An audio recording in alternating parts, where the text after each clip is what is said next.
नींद नहीं आती, आती है तो पूरी नहीं आती। सेहत के पहले सेगमेंट में जानिए बिना दवा, बिना मेलाटोनिन नींद कैसे आएगी। ये भी बताएंगे कि नींद की कमी से शरीर में क्या होता है। मध्य प्रदेश और राजस्थान में 11 से ज्यादा बच्चों की मौत हो गई है। माता पिता और परिजनों का आरोप है कि ऐसा कफ सिरप पीने की वजह से हुआ है। सेहत के दूसरे सेगमेंट में बताएंगे बच्चों को कफ सिरप देते हुए क्या सावधानियां बरतना जरूरी है। ड्रैगन फ्रूट एक कमलम। सेहत के आखिरी सेगमेंट में जानिए इस फल को खाने के फायदे।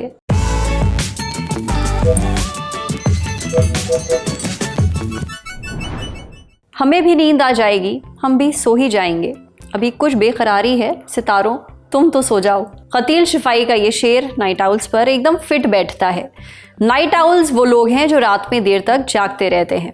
कुछ बदनसीबों को नींद नहीं आती, चाहे जितनी भी करवटें बदल लें। कुछ रात रील्स देखते देखते काट देते हैं।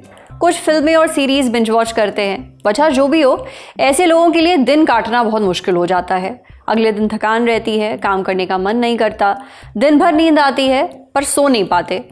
अगर आप भी एक नाइट आउल हैं या आपके आसपास कोई ऐसा है तो जान लीजिए, नींद पूरी ना होने से पूरे शरीर को नुकसान पहुंचता है। तमाम बीमारियों का खतरा भी बढ़ जाता है।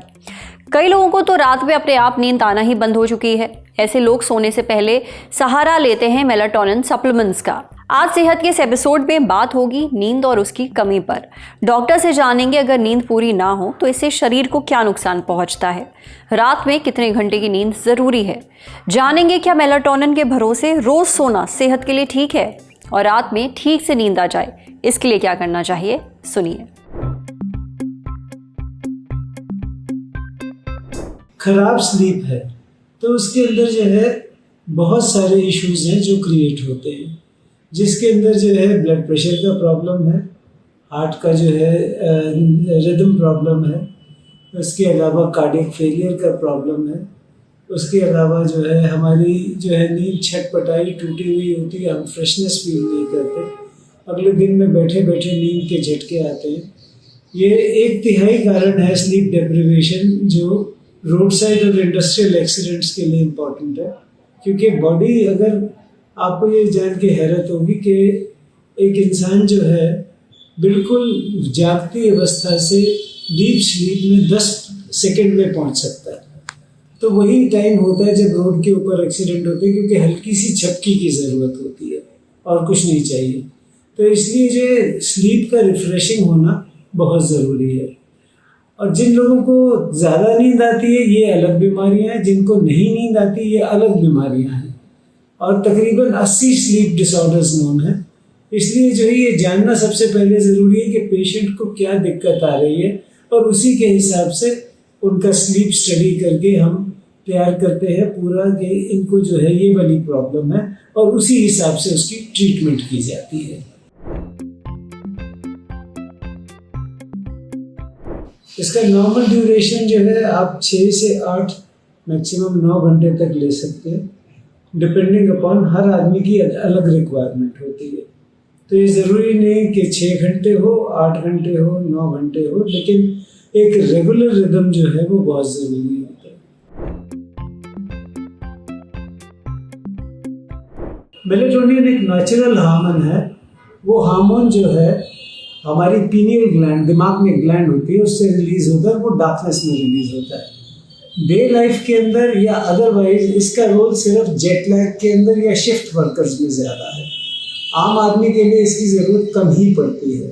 तो इसको तभी यूज़ करना चाहिए जब आपका, जैसे एक तो जो है आप अमेरिका से आए तो आपका जेट लैग बढ़ गया, या आप अमेरिका गए तो जेट लैग बढ़ गया। किसी भी तरह के लंबे सफ़र के बाद टाइम जोन्स चेंज होती है, तो उन चीज़ों को ठीक करने के लिए हम इसको यूज़ करते हैं।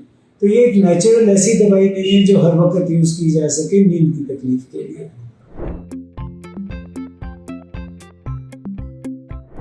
आप जो है बेड पे तभी जाएं जब आपको नींद आने लगे, क्योंकि बेड स्लीपिंग पिल नहीं है। अगर वहाँ करवटें बदलते रहेंगे तो दिमाग के अंदर टेंशन बढ़ेगी। दूसरी चीज़ इसके अंदर ये होती है कि आप सोएं जितने भी बजे, उठने का वक्त कॉमन रखिए, नहीं तो आपकी स्लीप की आगे की बढ़ती चली जाएगी जो और नुकसान करेगी। तीसरी चीज़ जो है, अगर आपको नींद नहीं आती या कम आती है या ख़राब आती है तो अपने रूम में से घड़ी हटा दें, नहीं तो आप हर वक्त घड़ी ही देखते रहेंगे। उससे और टेंशन होगी और नींद खराब होगी।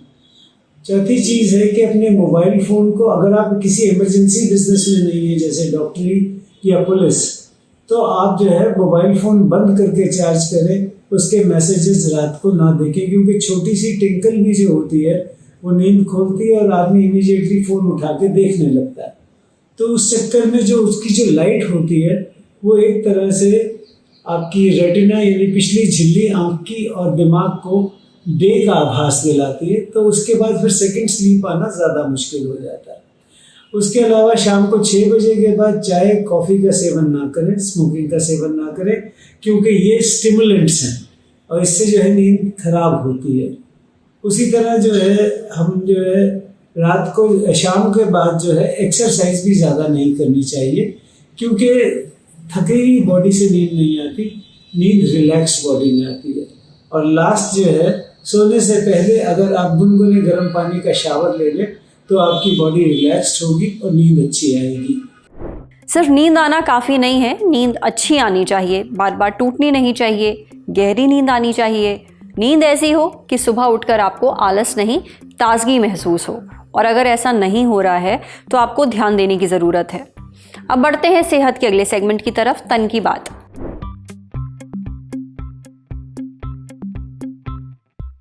मध्य प्रदेश और राजस्थान में 11 से ज्यादा बच्चों की मौत हो गई है। आरोप है कि बच्चों की मौत सरकारी अस्पताल से मिले कफ सिरप पीने के बाद हुई। मध्य प्रदेश के छिंदवाड़ा में 9 बच्चों की जान गई है। इनमें से 5 ने कोल्ड रेफ और एक बच्चे ने नेक्स्ट्रो सिरप पिया था। सिरप पीने के बाद बच्चों की किडनी फेल हुई और उनकी मौत हो गई। जिला प्रशासन ने इस दोनों सिरप पर बैन लगा दिया है। 4 अक्टूबर को आई रिपोर्ट में पाया गया कि कोल्ड्रिफ कफ सिरप में डायएथिलीन ग्लाइकॉल की मात्रा 48.6% थी, जो सेहत के लिए बहुत खतरनाक है। एक बच्चे की मौत राजस्थान के सीकर और एक की भरतपुर में हुई है। पहले सीकर का मामला जानते हैं। यहाँ 5 साल के नित्यांश को खांसी जुकाम था। उसकी मां रात में उसे कम्युनिटी हेल्थ सेंटर लेकर गई।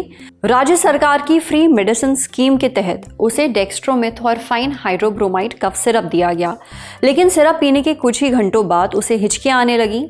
सुबह होते होते नित्यांश की जान चली गई। अब परिवार वाले फिर भी उसे अस्पताल लेकर गए, जहां डॉक्टरों ने उसे मृत घोषित कर दिया।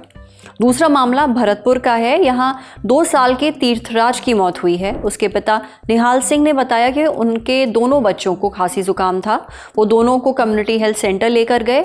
वहाँ डॉक्टर ने कुछ दवाइयाँ और एक खांसी का सिरप दिया। परिवार ने तीर्थराज को सिरप पिलाया। इसके बाद बच्चा सो गया और फिर कभी नहीं उठा। भरतपुर में ही एक और 3 साल का बच्चा है। उसे भी डेक्स्ट्रोमेथोर्फाइन हाइड्रोब्रोमाइड सिरप दिया गया था। फिलहाल उसकी हालत गंभीर है।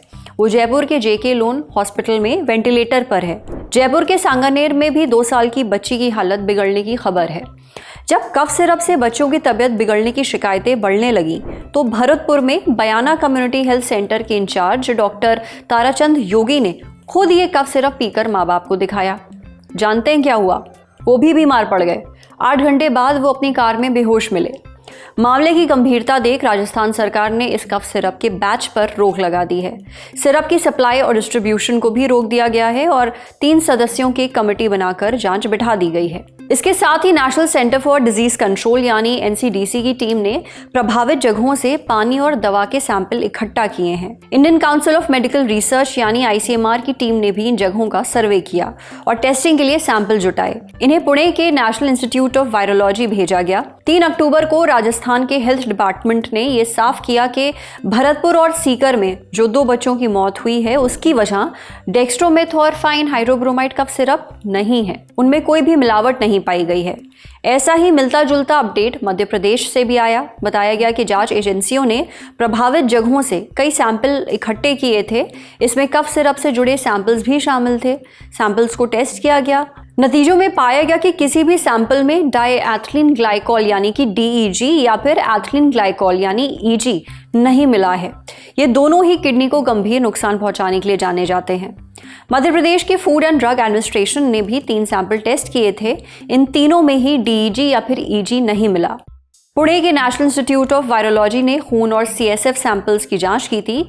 सीएसएफ यानी कि सेरेब्रोस्पाइनल फ्लूइड, ये दिमाग के आसपास मौजूद होता है। इन सैंपल्स में से एक सैंपल में लेप्टोस्पाइरोसिस मिला है, यानी एक बच्चे को लेप्टोस्पायरोसिस इन्फेक्शन है। ये इन्फेक्शन क्या होता है, इस पर हमने सेहत में हाल ही में बात की थी। आप वो एपिसोड भी देख सकते हैं, लिंक आपको डिस्क्रिप्शन बॉक्स में मिल जाएगा। कुछ दूसरे सैंपल्स की जांच अभी भी चल रही है। NCDC, NIV, ICMR, AIIMS Nagpur और स्टेट हेल्थ अथॉरिटीज के एक्सपर्ट्स मिलकर मामले की तह तक जाने की कोशिश कर रहे हैं। वहीं केंद्रीय स्वास्थ्य मंत्रालय के director general of health services यानी कि डीजीएचएस ने सभी राज्यों और यूनियन टेरिटरीज के लिए सलाह जारी की है। सलाह यह है कि 5 साल से कम उम्र के बच्चों को कफ सिरप यानी खांसी का सिरप देते समय बहुत सावधानी बरतें और 2 साल से कम उम्र के बच्चों को किसी भी हालत में कफ सिरप ना दें। देखिए, डेक्स्ट्रोमेथॉर्फिन हाइड्रोब्रोमाइड कफ सिरप में भले ही कोई मिलावट ना मिली हो, पर बच्चों की मौत तो हुई है। कफ सिरप में मौजूद डेक्स्ट्रोमेथॉर्फिन हाइड्रोब्रोमाइड क्या होता है और इससे किडनी फेल होने का खतरा क्यों है, ये हमने पूछा फोर्टिस हॉस्पिटल दिल्ली में पीडियाट्रिक्स डिपार्टमेंट के सीनियर डायरेक्टर और यूनिट हेड डॉक्टर विवेक जैन से। डॉक्टर विवेक बताते हैं कि डेक्स्ट्रोमेथॉर्फिन हाइड्रोब्रोमाइड एक कफ सप्रेसेंट है, यानी ये खांसी को दबा देता है। ये दिमाग में खांसी रोकने वाले हिस्से पर असर करता है। इसका इस्तेमाल ज्यादातर सूखी खांसी में किया जाता है। बहुत से ओवर द काउंटर सर्दी जुकाम के सिरप्स में ये होता है, लेकिन अगर इसकी खुराक ज्यादा हो जाए या शरीर इसे सहन ना कर पाए तो ये लिवर और किडनी को नुकसान पहुंचा सकता है। मरीज को उल्टी, चक्कर और बेहोशी जैसी दिक्कतें भी हो सकती हैं। अगर डेक्स्ट्रोमेथॉर्फिन हाइड्रोब्रोमाइड वाले कफ सिरप में मिलावट हो, वो दूषित हो या उसकी ज़रूरत से ज़्यादा मात्रा दे दी जाए तो किडनी पर सीधा असर पड़ता है। बच्चों, खासकर 5 साल से कम उम्र के बच्चों की जो किडनी होती है वो पूरी तरह विकसित नहीं होती, इसलिए उनका शरीर दवा को ठीक तरह प्रोसेस नहीं कर पाता और किडनी फेल होने जैसी गंभीर स्थिति बन सकती है। लिहाजा बच्चों को कफ सिरप देते वक्त बहुत सावधानी बरतनी चाहिए। बच्चों को बिना डॉक्टर की सलाह के कभी भी कफ सिरप ना दें। जितनी डॉक्टर ने आपको मात्रा बताई है, जितनी खुराक बताई है, उतनी ही खुराक दें। अगर कफ सिरप देने के बाद बच्चे को उल्टी आए, उसे पेशाब कम लगे या वो बहुत थका थका लगे तो तुरंत डॉक्टर से मिलें। बाकी अभी इस पूरे मामले की जांच जारी है। जो भी अपडेट आएंगे हम आप तक लेकर आते रहेंगे। समझे। अब बारी सेहत के आखिरी सेगमेंट की, खुराक यानी झक्कासी हेल्थ टिप। ड्रैगन फ्रूट सुनने में ही रईसों की पसंद वाला फल लगता है, आता ही इतना महंगा है। एक 300-400 ग्राम का ड्रैगन फ्रूट लगभग 100 रुपए का, पर यह है बड़ा फायदेमंद। सारे पैसे वसूल हो जाते हैं। ड्रैगन फ्रूट को पिताया भी बोलते हैं। इसके फायदे बताते हैं, पर उससे पहले आपको एक फन फैक्ट बता देते हैं। साल 2021 में गुजरात सरकार ने ड्रैगन फ्रूट का नाम बदलकर कमलम रखा था। दरअसल संस्कृत में ड्रैगन फ्रूट को कमलम कहते हैं। इसके पीछे वजह थी उस समय चीन और भारत के बीच तनाव। दिवंगत चीफ मिनिस्टर विजय रूपाणी ने कहा था कि ड्रैगन फ्रूट का जो नाम है वो चीन से जुड़ा है। खैर, अब बात करते हैं इसके फायदों के बारे में, जो हमें बताए डाइट्स एंड मोर की फाउंडर डाइटिशियन श्रेया कत्याल ने। डाइटिशियन श्रेया कहती हैं कि ड्रैगन फ्रूट आपके पूरे शरीर के लिए बहुत काम का है।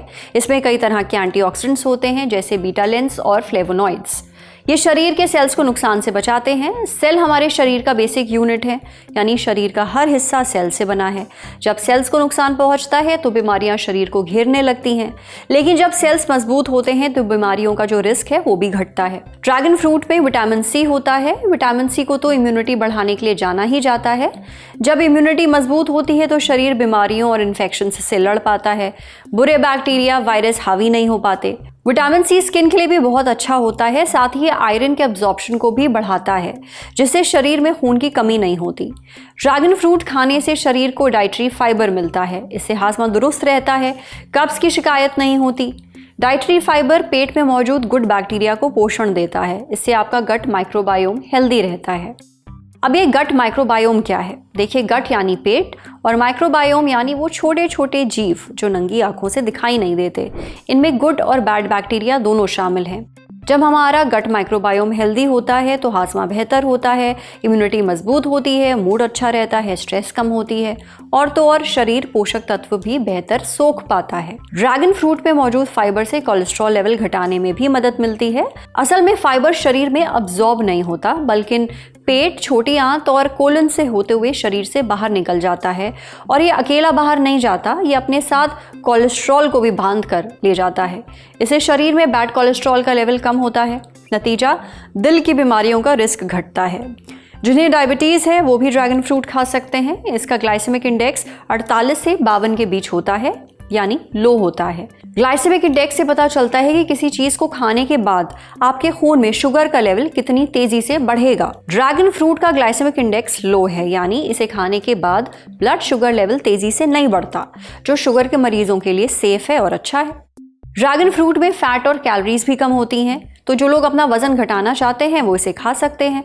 फाइबर की वजह से पेट भी देर तक भरा हुआ महसूस होता है, जिससे आपको जल्दी भूख नहीं लगती। इससे वेट लॉस में मदद मिलती है। ड्रैगन फ्रूट में बीटा कैरोटीन होता है, जो शरीर में जाकर विटामिन ए में बदल जाता है। विटामिन ए शरीर के सेल्स के विकास के लिए जरूरी है। इसमें बालों के सेल्स भी शामिल हैं। विटामिन ए से बालों के नेचुरल ऑयल का प्रोडक्शन बढ़ता है। इससे बालों की जड़ों को नमी मिलती है, साथ ही बाल मजबूत और चमकदार दिखते हैं। यानी ड्रैगन फ्रूट खाना आपके बालों के लिए भी अच्छा है। यही नहीं, ड्रैगन फ्रूट में कैल्शियम, मैग्नीशियम और आयरन होता है। इससे हड्डियां मजबूत होती हैं और खून में रेड ब्लड सेल्स बढ़ते हैं। रेड ब्लड सेल्स यानी कि आरबीसी हमारे खून का अहम हिस्सा हैं। इनके अंदर हीमोग्लोबिन होता है। हीमोग्लोबिन शरीर के सेल्स तक ऑक्सीजन पहुंचाने और वहां से कार्बन डाइऑक्साइड वापस फेफड़ों तक लाने का काम करता है। आप ड्रैगन फ्रूट को योगर्ट के साथ भी खा सकते हैं, स्मूदी में डाल सकते हैं या सलाद के तौर पर इस्तेमाल कर सकते हैं। हालांकि जिन्हें किडनी स्टोन है या जो हाई बीपी या डायबिटीज को कंट्रोल करने वाली दवाइयां खा रहे हैं, उन्हें डॉक्टर की सलाह पर ही इसे खाना चाहिए। एक जरूरी बात, ड्रैगन फ्रूट को बहुत ज्यादा ना खाएं, वरना फाइबर ज्यादा होने की वजह से पेट से जुड़ी दिक्कतें भी हो सकती हैं। आज सेहत पर इतना ही। अगर आप एक डॉक्टर हैं, हमसे कुछ शेयर करना चाहते हैं, तो जो ईमेल आईडी इस वक्त आपको अपनी स्क्रीन पर दिख रही है, उस पर हमें एक मेल भेज दीजिए। शुक्रिया।